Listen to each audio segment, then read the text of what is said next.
Hi, I'm James Harris, the Regional Representative for Pheasants Forever and Quail Forever in Ohio. I'm here today at the Mallet property, the site of our latest Build a Wildlife area for the state of Ohio.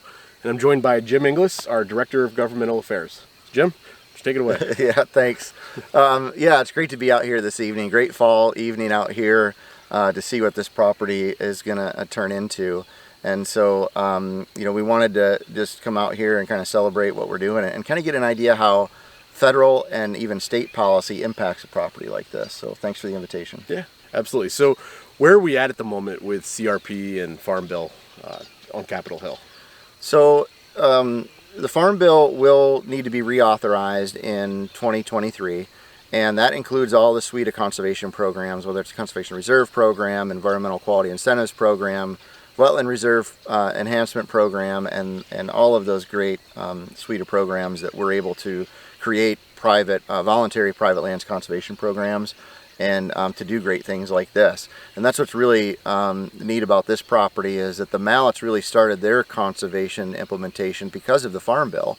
In 1985, the Conservation Reserve Program was created. In 1990, the Wetlands Reserve Program was created. And we see that here on this property today through the Scioto Conservation Reserve Enhancement Program that's been around for a little over 15 years. And just to be able for the Mallets to be able to install these practices that do so much for wildlife as well as for water quality and so many other great things for natural resources. Yeah. So we heard a lot about the North American Grasslands Act a little bit ago. So where are we at on that? So yeah, about 6 weeks ago in the early September, we did launch the concept for a North American Grasslands Act. And we're still in the process of that, trying to get some language drafted and get that concept circulated around DC like we were a couple weeks ago. And we'll continue that effort. That effort started just over a year ago when we decided to, us along with 10 other conservation organizations decided to launch this. So we're still in process, and when the time comes to make the call, then we'll be letting you know, and you're going to need your help on it. So there's another one too with one of those famous acronyms with RAWA, the Recovering America's Wildlife Act. So where does that one stand right now? Yeah, so that's one that's been in process for a number of years in several congressional sessions. Right now, we have got well over 150 co-sponsors on the House and the Senate side, including members here from Ohio. And, if that were to be enacted, that funding stream, it would mean about another $20 million per year to Ohio, and to be able to address species of concern or habitats of concern.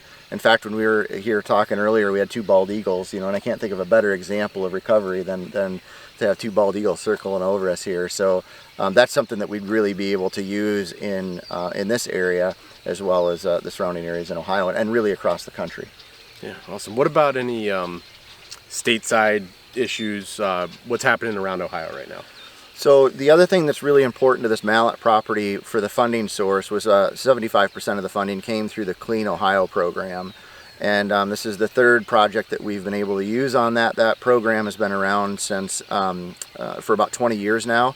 And that provides about $37.5 million per year. That's been about the average here the last few years. And so we're able to use those funds to do acquisitions like this. Some other programs that you've heard about recently in the last few years is the H2 Ohio program from more of a water quality standpoint.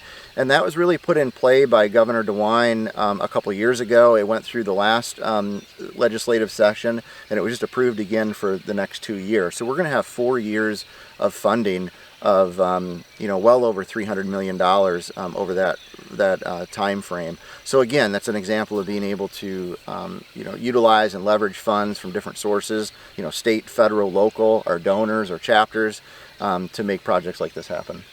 Awesome. Well, thanks, Jim, for coming out here and for doing the work you do to help make stuff like this possible. And hopefully here pretty soon we'll have some bird dogs running around and shotguns going off here on this property. Yeah, and it's great to see the work that we're able to do in DC to have impacts here like this. But we are going to need your help. And when that time comes and you see those action alerts, please pick up the phone, send that personal email, tell your story on why it's important to have strong conservation policy. Thank you. Thanks.